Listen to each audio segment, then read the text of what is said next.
like a boxer in the last round. The bell's gone and Hawthorn are on the ropes. They're being punched severely, but can they hang on?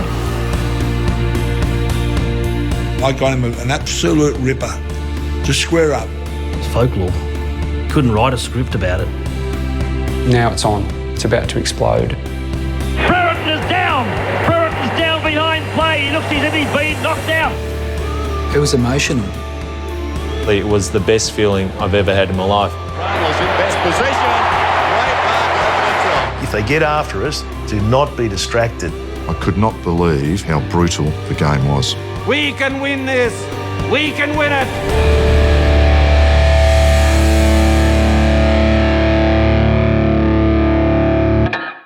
My memories are pretty good of what life was like in 1989, but in all honesty, the way I lived my life in 89, it was, you could turn it into a movie.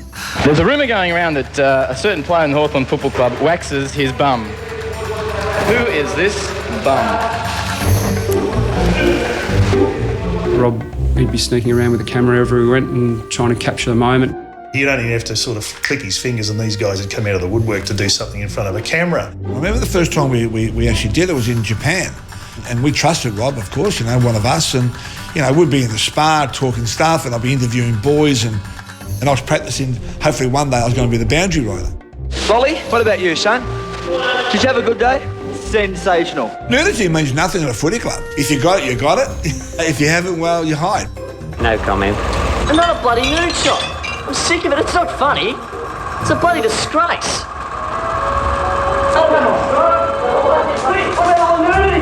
Could you imagine doing it today?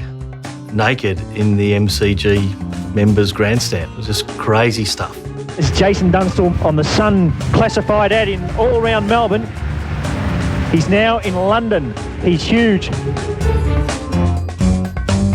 Filming behind the scenes, and we thought someday we might be able to see that if we go to Rob's house. We never knew it was going to be put into mass print. I think it was called Good for Football. All he'd say is, it's good for football. It's good for football. Well, here we are, Niagara Falls. And quite frankly, I'm quite disappointed. I can't see what all the big deal's about. Welcome to Birdie's Shoe Shop. I've been a part of this establishment now for about 30 years. We played hard, we trained hard and we partied hard. We would have some terrific times with a bloke like Rob that kept us all together and made it such an enjoyable time. How do you feel in your last game, Andy? I think it's a relief more than anything, Robert. You quite emotional after the game? Oh, well, it's the last game and I know I don't have to train anymore, so I think I was happy with joy more than anything. Hawthorn players past and present were in mourning today after hearing the news that Dixon had been killed in a car crash in South Africa. We lost Rob Dixon in 2009. The heartbreak was... It's a huge loss to his family, a huge loss to Hawthorn Football Club. He had a very special gift. You can see that in his filmmaking, you can see that in his life. We were so lucky to have a bloke like Rob. He was part of the fabric of the place. He was a beauty.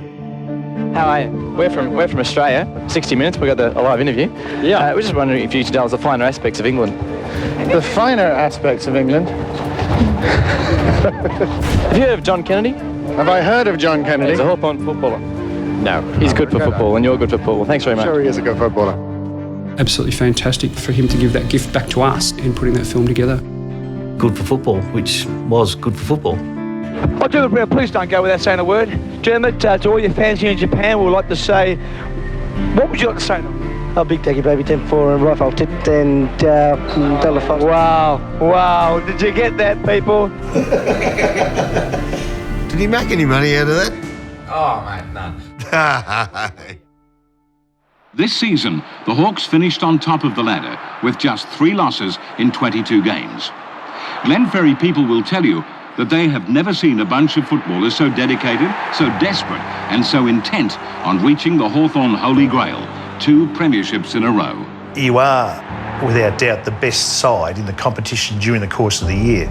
But football in every level is littered with the best sides in the competition who get done on grand final day. So we got Alan Jones back in 89 because he was had a brain hemorrhage in 88 and Alan Joyce obviously took that side over. The illness in 88, I said to Joyce, you win it this year and I'll come back next year and win it. And Hawthorn had never won back-to-back premierships. The old system was if you finished on top, you got a week's break, you went straight to the second semi. The winner of the second semi went straight to the grand final. So we had the week's break, finished on top, won the second semi and went straight to the grand final. There's a bit of aggression out there too, wasn't there? Oh yeah, that's part of the finals, and it was a pretty hard-hitting punt. Hawthorn's Peter Schwab copped a 3-week suspension as a result of a striking charge. After the hearing, the 29-year-old fought back the tears. I can't say much. I've got to accept it. That's the way it goes. And footy's a character-building game, mate, so thanks. Training began at about 5 when the huge crowd gave the Hawks a tremendous ovation as they came down the race onto the oval.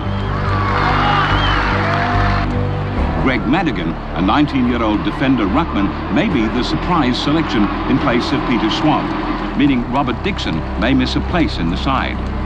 It probably threw the team balance into whether you bring Rob Dixon in, whether you bring Greg Madigan in, and Greg Madigan got his chance and grabbed it with 2 hands. I can remember seeing Rob afterwards and, you lucky bastard, that's all I can remember him saying. The most difficult part is on the Thursday night before a grand final, you're going to go and tell 5 or 6 blokes that they're not in the side. In every grand final, there's someone who has a story to tell. And in this one, it was Rob. It was Rob.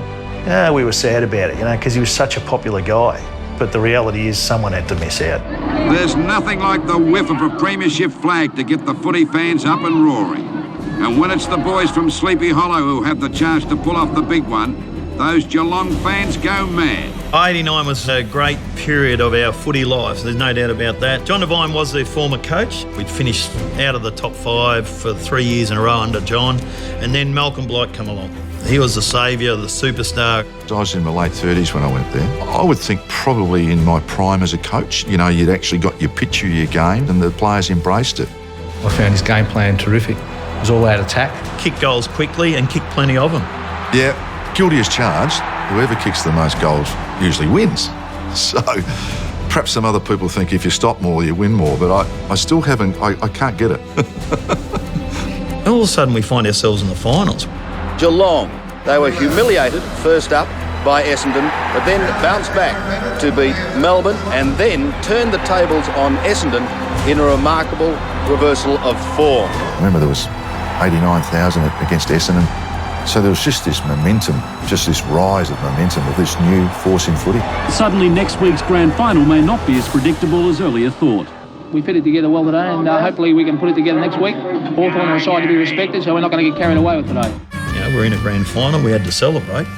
So you go up to the social club back then in the good old days, we had a few there, and then a couple of the nightclubs in town.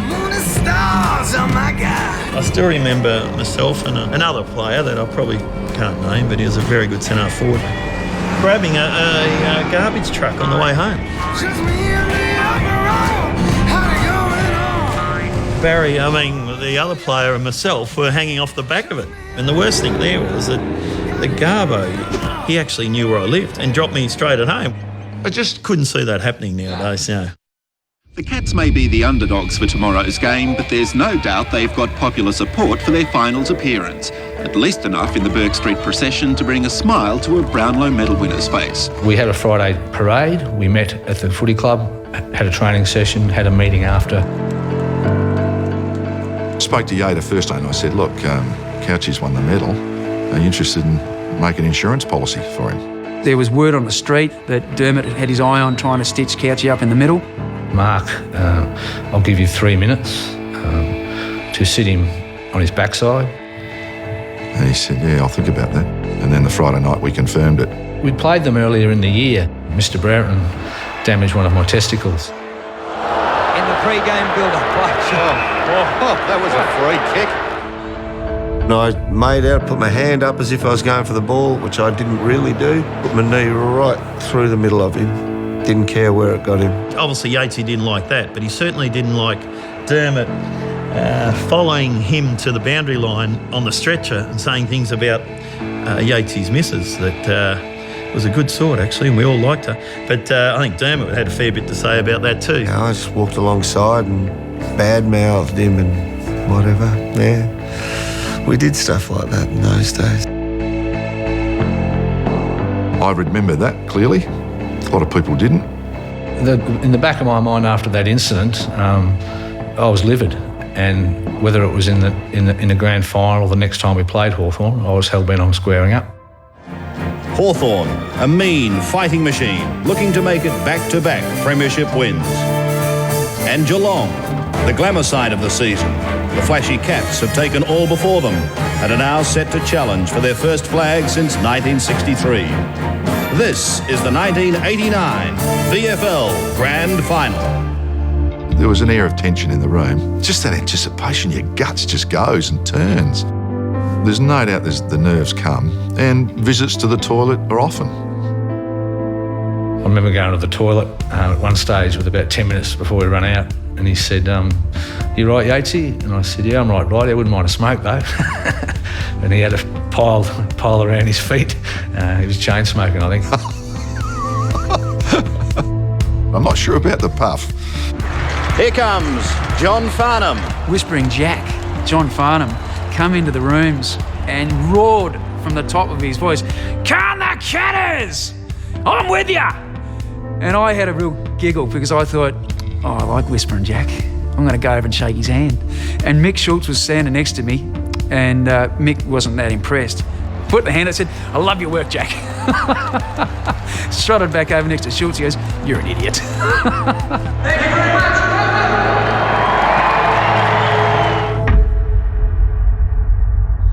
The best time of a grand final is actually going into the room before the bounce of the ball, because that's where it's all at. You're in that room together with the guy you're going out to fight with, and Jeansy about to give you those last words. Jeansy said to me before the game, "I'm going to say a few things today.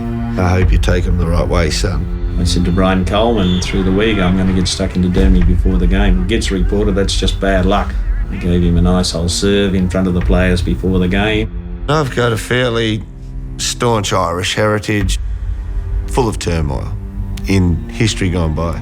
Yabby, in the pre-match, basically made the analogy, might have happened to someone in your family 60, 70 years ago, but today you're in the firing line. Somebody's got a loaded gun and they've got it pointed at your head. That's how you respond. And at the time I was dirty on him that he brought up a private conversation between him and me. And it was family business. It was emotional. You got to understand the psyche of Dermot, and you got to understand Alan Jeans's approach to coaching, to understand why he did it, because he knew that if he did it to Dermot, he would get a reaction. We all want to wear the jumper, but are we prepared to accept the responsibility that goes with it? Just depends how mentally tough you are. He knew how to get the best out of you, because we're all different people, right? Now, normally coaches will go, "Come on, you blokes, come on, you got to get in and do it," and all that sort of stuff. But Jeansy would say to Bucky, "Bucky, we can't win without you. We cannot win without you, Buck." Where Dermot, myself, and a few others, go, "Pull your bloody finger out, make sure you get in there, and stop playing Leroy's around," right? That's the way he got to us. The body manifests what the mind harbours. I know when you're playing at your best, you are capable. You've earned this opportunity. Don't waste it, regardless of what goes on out on the ground. We can win this. We can win it. I remember Dermot when the door was about to open to run out in the ground, and he was right up against the door, and now it's on. It's about to explode. Geelong, they come down the race now. Just remember saying to them, take it all in, look around and really absorb it all, don't hide from it. But when we come in, ready, after we won the toss, just look up to the box and... Raise your arm towards me with a fist clenched, and I'll know you switched on. No, we didn't. No, we didn't. No, we didn't do it. Geelong boys all linked hands in the centre, then turned around and gave the fist up back to the members' stand. Did we? Yeah. Where'd that come from? I got no idea. Dermot, well known for his aggression. I think you'll find in the first 10 minutes of this game, he'll try and unsettle a few of the Geelong players. I knew they were thinking I might run in and try and pick off somebody. I Geelong jumper, it didn't bother me. So I'm thinking, geez, I can't wait for the centre bounce. I can't wait for this. This is on, you know. Yatesy's going to be ready. Dermott's not going to be ready for it. Remember lining up, envisaging what was going to happen. I reckon I could get to him within 3 seconds at least and have a crack. Mick Schultz had lined up on Dermott. I was on the half-forward flank. I looked across and Mick was actually standing on my side. And I just gave him a head nod and he jumped around the other side. And then the siren went.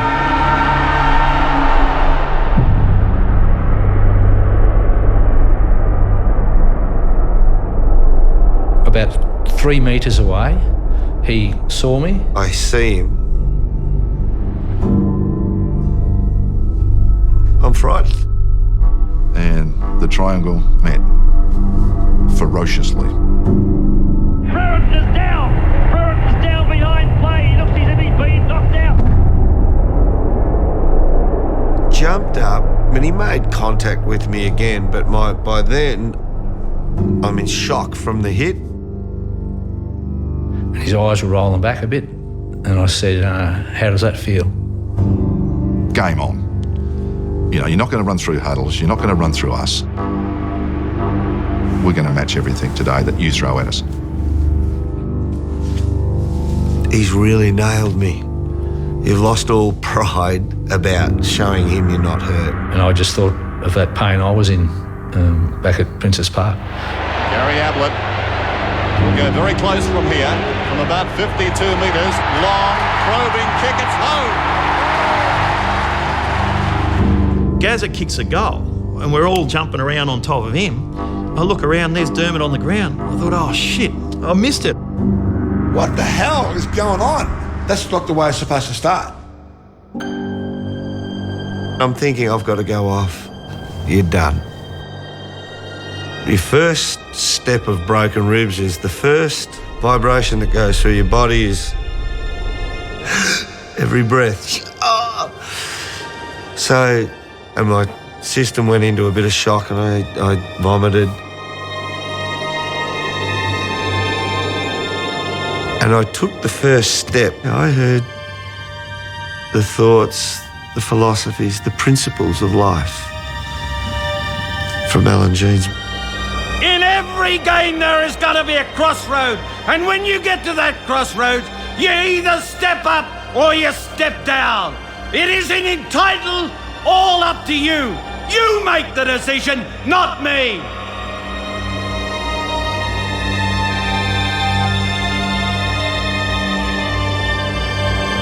And I ended up just an endless scream. I just did it until I ran out of voice.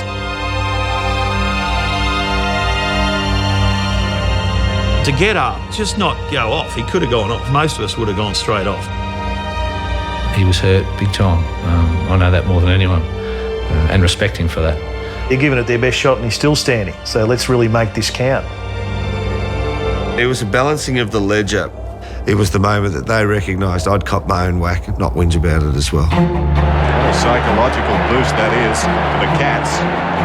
So Geelong all fired up. Curran's kick wide to half forward.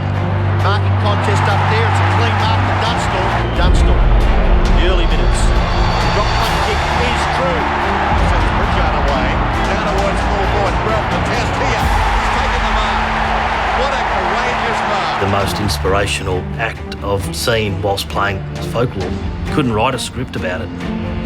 I actually went back thinking this will see me off, but I've got to go. He's put it through. It was a perfect reply for me, and I knew then the game was on. It's on centre wing.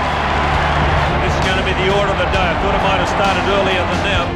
I had runs on one side, I had views on the other, and I know Gary Hawkins got my head and he's smacking my head in. See the two little midgets trying to...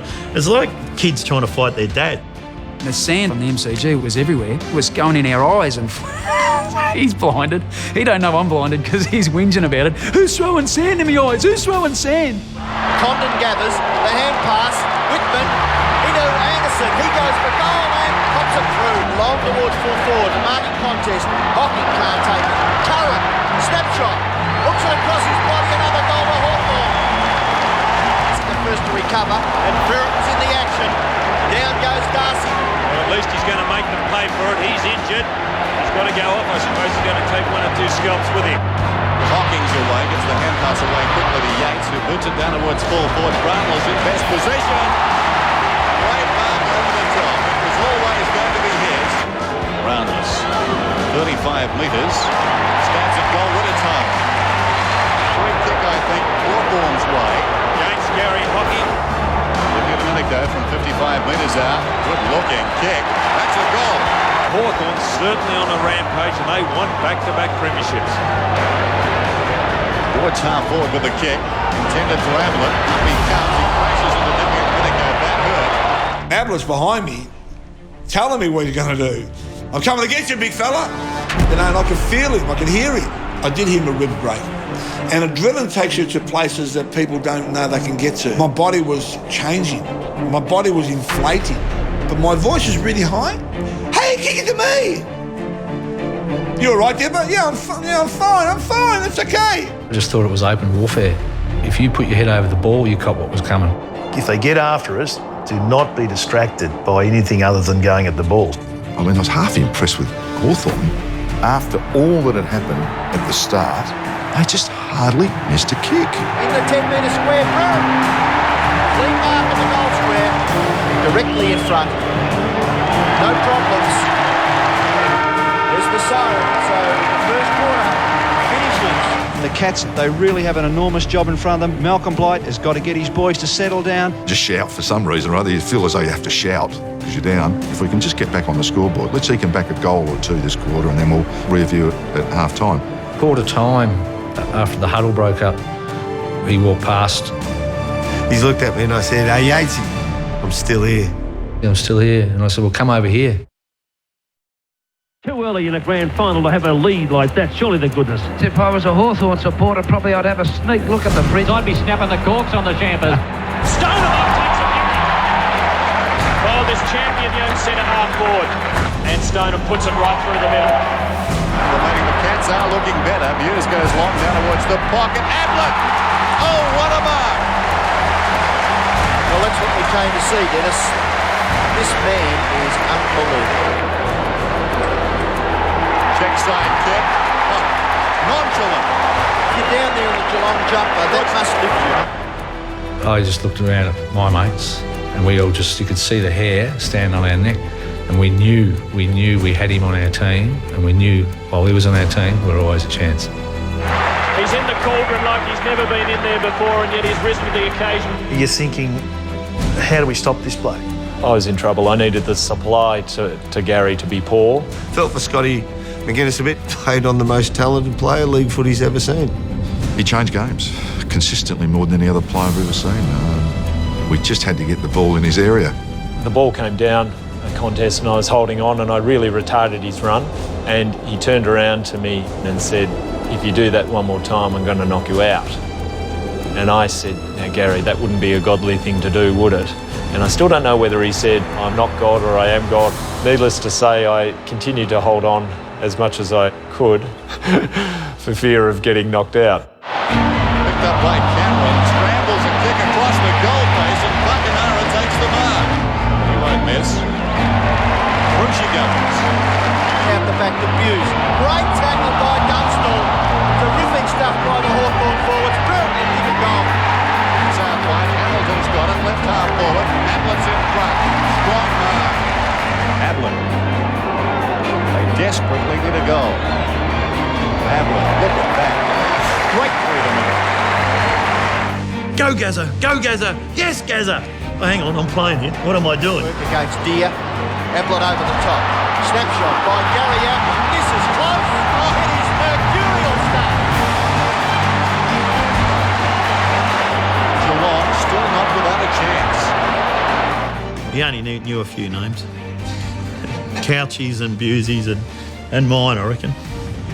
Yeah, Billy asked me one time, what was the greatest move I ever made? I said, well, to move Ablett to full forward and you out the way. Hughes takes the kick, and Hughes kicks the goal. Trying to win. That could prove costly. Pritchard from half forward pulls it back. What a superb kick. Good move here because Darcy went to where the ball was. Dunstall did. Dunstall sneaks it through for a goal. Nearly the mark there to the Cats Ballachellis. Morrison swoops on the ball. A hand pass over the top. Whitman, can he break the tackle? The left foot snapped by Whitman. Another goal. Just when the Cats looked as though they were getting back, the Hawks have steadied with 2 fine goals and they lead by 36 points. He looked a very sick and sorry boy as he was led into the dressing room of Johnny Platten. Rat getting knocked out asked me, "What happened? What happened?" I said, "You got knocked out, Rat." 5 minutes later, "What happened? What happened?" And by half time, I was just sick of it. And I said, "Do you remember where you are?" And he said, yeah, at the MCG. And I said, no, the game got moved to Waverley. And he's sort of getting all confused. And he said, what's going on? I said, oh, we've won. I won the Norm Smith medal. He goes, oh, well done, doggy. They're the walking wounded, Gary Ayres and Dermot Brereton. Adipia Domenico, who's now in the dressing room. I went off the ground, went straight into the toilets, and I sat in the toilets by myself. And I'm just pressing my body and I'm thinking, what the hell is going on? Terry Gay was the doctor, so I was peeing blood. And I yelled out, "Come here, have a look, have a look, have a look." And he quickly ran in and he's looking at just blood. And he's gone, "Oh no, you've taken impact on the kidneys." And he said, "Drink a lot of water and don't tell anyone." And that was what I did for a split in the kidney. A lot of guys were sitting around and we were exhausted at half time. You got Michael Tuck with a split webbing halfway down his hand. You got Johnny Platten off the ground concussed. You got Gary Ayres with torn thigh. Jeansy sensed the urgency. Jeansy sensed the problem. What does a coach say to a group of guys he's had for a long time? And not just a group of guys who've played 7 grand finals in a row. What does a coach say, you know? I think the most difficult part of coaching is to be able to relate or to communicate with your players. I used to look to the heavens and say, "Dear Lord, let me live long enough to see all you blokes go coaching," just to understand how difficult it is to try and get 20 blokes over the line on a Saturday afternoon. Jeansy was fever pitch about actually upping the ante. He spoke about the price that had to be paid for what he said was greatness. As soon as you start on it, you can see the players' eyes start to roll and say, "Yes, I've heard it before, I've heard it before." And that's why you've got to come up with little stories. He mentioned his age and said when he was 11 years of age, he wanted to go and buy this beautiful pair of shoes for £5. He got to the shoe shop and he thought, no, I can keep £2 and buy the cheaper pair for £3. And he said in a couple of months' time, the £3 pair started to fall apart. He said, I wish I had have paid the price at the time. I'm thinking, he's gone crazy. Last year with the brain injury, what's he talking about? You're sucked into it, the baritone of the voice and the deepness of what he's saying. He smacked the whiteboard. Bang! Not only you got to play it moment by moment, contest by contest, quarter by quarter, and regardless of what the scores is, do not accept what's going on. We don't ask them to like our club. All we say, just respect our club. It put us back on edge because it was the way he said it. At that moment was the strongest speech I've ever been allowed to sit in front of. We all just like in unison, pay the price. It was one of the most emotional moments that I've ever been involved with from a footy team perspective. We could still hear that echo as we're running out onto the ground. The start of the second half, 12-9 is 7-2. Can the Cats come back?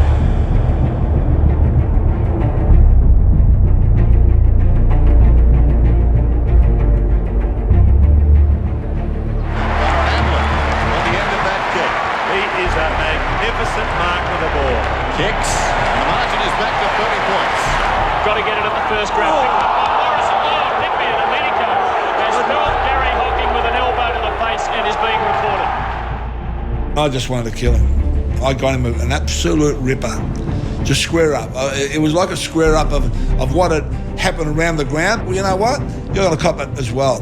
Maybe Hawthorn just starting to square the legend. And this is a spiteful game. Because you're not safe. Oh, the dipper. That's a bad one. As he went down, I was telling him, I told you I'm going to get you. Got a face full of claret. Right in the mouth. And then Buddha got up, he didn't say a word. And he basically just spat out a tooth. If there's a level of toughness, and if Lee Matthews sits at the top of the tree, Buddha's in the top 10 of toughest blokes I've ever seen. I thought, how are you standing?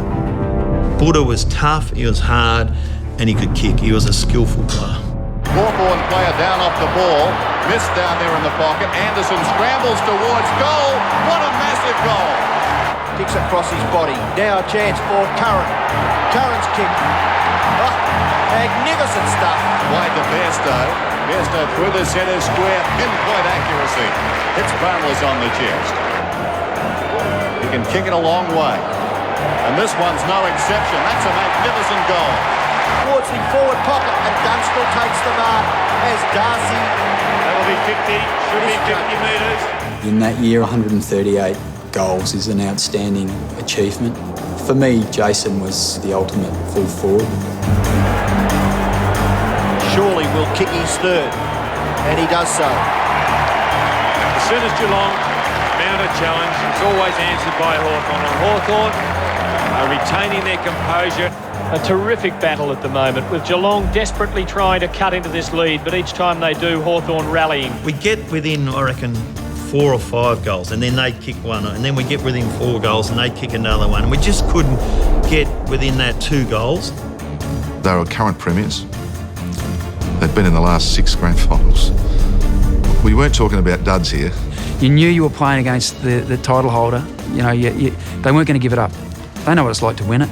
Kellis has got the run of it. Sweeping hand pass to accommodate this man Cameron. He runs to 45. He goes long.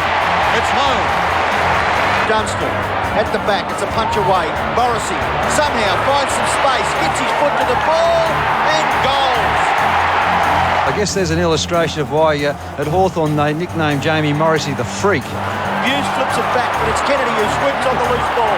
Buckenari to an open goal. Is this another Hawthorn goal? Yes, certainly. Hand pass comes to Buse.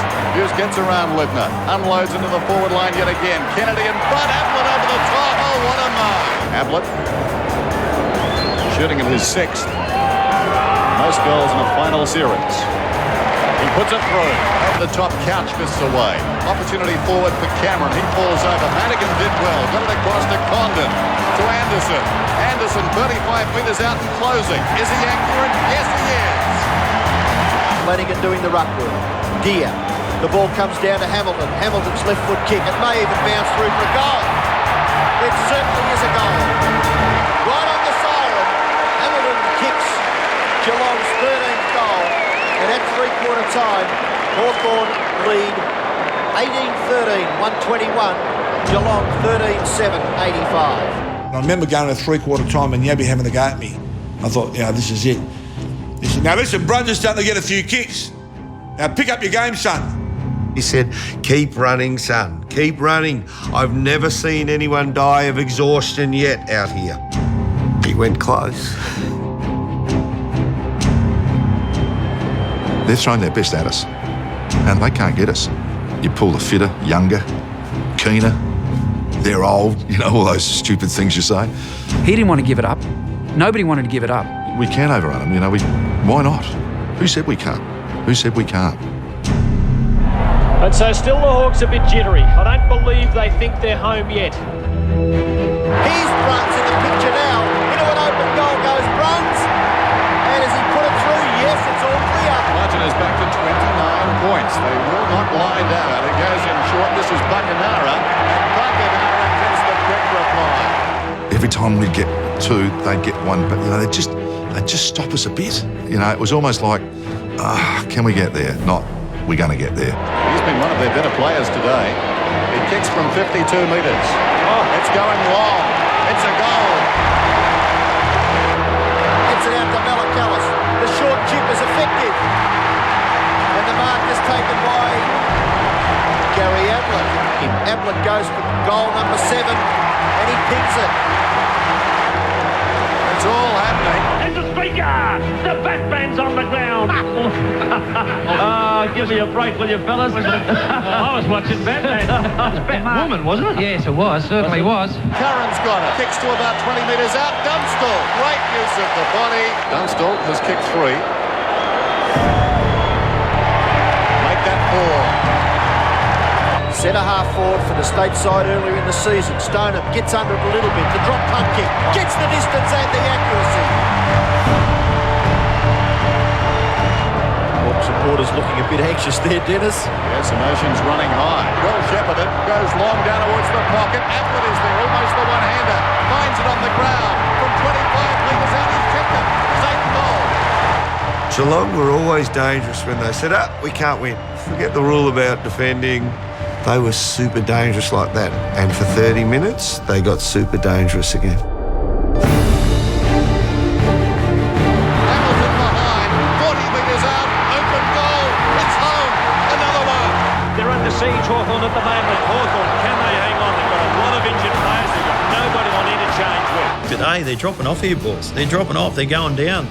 I didn't realise it was getting that close until they were 2 goals down. If you're worrying about the score, you're gone as a player.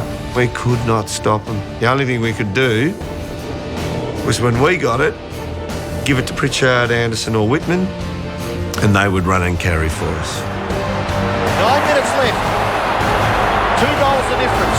Bruns goes for goal. Brownless at the back. Ablett! This could be the record number of goals kicked in a grand final, at the moment held by Dermot Brereton for goal number 9. And he's threaded it. Whatever the result, it has been the epic grand final that we all hoped we might see to end the 80s. Well, the only one kick in it. If Scott can get the ball, he gathers well and kicks it to Cameron, who's marked 40 metres from goal. Directly in front, David Cameron has drop punted for goal. He's put it through, and there's a goal the difference. The bell's gone and Hawthorn are on the ropes. They're being punched severely, but can they hang on? I'm thinking draw. For the first time, probably you thought, gee, we can draw this. 26 seconds to go, 6 points up. I was hiding, kick at the Gazza. Don't kick it to me. Please don't kick it to me. And that siren has to go. It has to go. It has to go. Goals, Dennis, in the last 2. What a fantastic finish.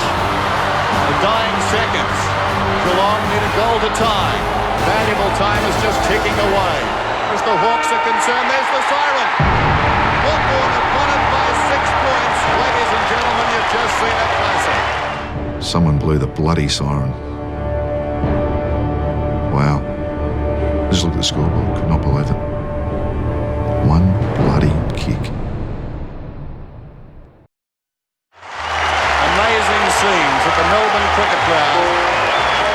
Alan Jeans has made history for the proud Hawthorn Football Club. If it had gone for another 5 minutes, I don't think we would have won the game. That emotion of relief is really strong. A couple more minutes, I think if we just got down near Gazza again, what if? It was just, thank God, it was just relief. And I remember Dipper just grabbed me, bear hugged me and said, sorry mate, there can only be one winner. And that was it. Despite all our injuries, despite, never having won back-to-back, that we'd created history. It was the best feeling I've ever had in my life. And you won it for Jeansy, you won it for Jeansy, Joycey and all the boys who couldn't make it. Must feel terrific. It's very satisfying and, commiserations to Geelong. Unfortunately, in a game like this, there's got to be a winner and a loser, and we were fortunate enough to be the winner today, but commiserations to Malcolm and the boys, but they're only a young side and they'll go on.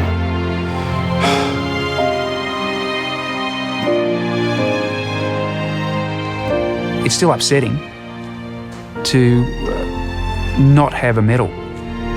That would have been gold. So it's Gary Ablett's Norm Smith medal. I guess in saying it'd be a hard vote, I overlooked a record-breaking 9-goal performance by Gary Ablett in a losing team. And I'd just like to thank God for making it all possible. Thank you. Gary's a religious man. So for him to thank God is probably appropriate. Really proud of his performance. It's Norm Smith medalist, must be very, very pleasing. Oh, it's pleasing personally, but grand final is what every player aims for. Very humble sort of a bloke. He would have been proud of that, Gaz. One of the greatest single efforts I've ever seen. Kick 9 and you get beat. So much so for my theory. Last year it was Tucky and Joycey, and this year it's Tucky and Jeansy. Alan Jeans' third premiership at the helm of Hawthorn. Domenico has left the ground. He's not feeling too well. And I find myself in the back of an ambulance. I was in St Vincent's Private fairly quickly. I'm looking up for fluorescent lights on this cold tray and thinking, what the hell, I can't speak. It was like, I'm just bloated. I felt at peace. I was in a real quiet place. And then the doors burst open. I could just see someone lean over against me and bang into my chest. With a punctured lung and the air was escaping, was cutting off my voice box. That's hence the squeaky voice. And I was just exploding, because air was escaping.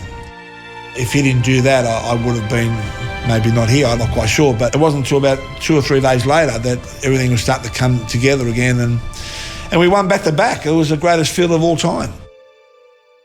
Coach Alan Jeans paid tribute to what he called a gutsy fighting effort by his magnificent men. We've all made a contribution, so let's rejoice tonight. It is one of the great moments in the history of the club. Shortly afterwards, Jeans reappeared in the middle of a sea of brown and gold at the club's victory dinner at the Hilton Hotel. And they said, you can't have a drink, you've got a laceration in your kidney. I went, when can I have a drink? And they said, not until tomorrow, at least get over it today. So 1 minute past 12, we had a drink. Geelong supporters, meanwhile, regrouped at the Southern Cross Hotel, where the mood was understandably subdued. It's a horrible feeling, no doubt about that. Probably feel a bit like Ferdinand Marcos at the moment. But to understand the real spirit of Geelong, you had to be outside the town hall last night, a full 4 hours after the final siren, to see this proud city welcome its heroes home. Well, it was just a sea of people everywhere, and and we lost. Imagine if we would have won. Yeah, just imagine if we would have won this game. Jeez, we could have won that. I think that we thought, there'll be one down the track. I remember not particularly wanting to go out onto the stage, and Malcolm came over, put his arm around and said, listen, we've all got to go out there. I said, I don't think it's appropriate. He said, why? I said, we didn't win. He said, they're not celebrating that. We don't use any excuses. To the victors go the spoils. So let's be humble in defeat and say no more about it. Dermot, the game started with a bang, but perhaps not like the way you would have preferred it. Yeah, well, I went down fairly early, so I had to pick myself up and try and do well from there. I'm not sure it was the best thing I ever did. I'm not sure. Dermot Brereton didn't need to get up to be great. He was already there. And Yater didn't need to do it to prove he was tough. Whatever they say about Dermy, he handed it out. But on this day, when he copped it, he won more people because he got up. And you'll always get knocked down in life. It's how you get up and what you do after. When Yabby was on his deathbed a couple of years ago, he said, I just want to thank you for what you've done for me, son. And I'm the one who should be thanking him. A friend of mine, Mark Boss, who was a backman, we both said to each other before the grand final that after this game, we'll retire. He retired, and I was torn because of what had happened with the Dermot incident. Well, I can't retire now at all. I mean, it'd be a dog's act. But to his credit, he said he couldn't doing that, so I take my hat off to him. I saw him on a footy trip about 2 months later in London. I'd had a few under the belt, and I think probably he did too, and I went over to say something, and it didn't turn out nice. We kind of had to be separated, which was pretty sloppy, but I guess feelings run deep. Ended up playing on him in the first game the next season. We didn't bother shaking hands. Brereton standing his ground. And when he came out and lined up on me, I wanted him to be on another line so I could get a run up at him and get him the way he got me. And I couldn't. It all fizzled just gradually through time. Got to see each other. I would say I got a good camaraderie with Yatesy. There's an affinity, there's a bond. I respect him, and I'd like to think he respects me as well. Yeah, that's it. Back-to-back flags for a team of absolute champions. But full credit to Geelong, who came back so strongly and eventually just failed by 6 points. I didn't see the game again until 10 years later. It was the last of the seriously brutal games of football I'd seen. You love being part of it. It is a significant point in AFL history, but it's also very hard to live with coming second. Makes it a lot easier now that Geelong have won 3 flags. These guys have really helped us deal with those sorts of things. I have a lot of empathy for the Geelong players. I feel like you've got that bond for life, that you've lived that day together. The fact that the '89 grand final was held in esteem by most people that love the game of football was a joy to be involved with. For all the good and bad of it. It's just that every time we talk about it now, we still can't win the bloody thing. I feel extremely privileged to have been a part of it. Not something that's ever going to leave me. I certainly think to myself how lucky I was to be in the right place at the right time. The people that we had there that year in that game, both on and off the field, were an extraordinarily talented bunch of people. I reckon in the end that's the difference, the people. It's funny though, because you don't go out to be a hero, you don't go out to be anyone different, you just go and play footy. But what this game shows you is the quality of people, the urgency of people, the character of people. You are tarred with that brush forever, ever. Had everything, didn't it? Had everything.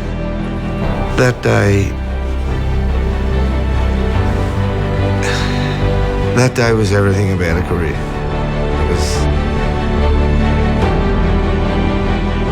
It's part of my life. I get emotional about it. It means a lot.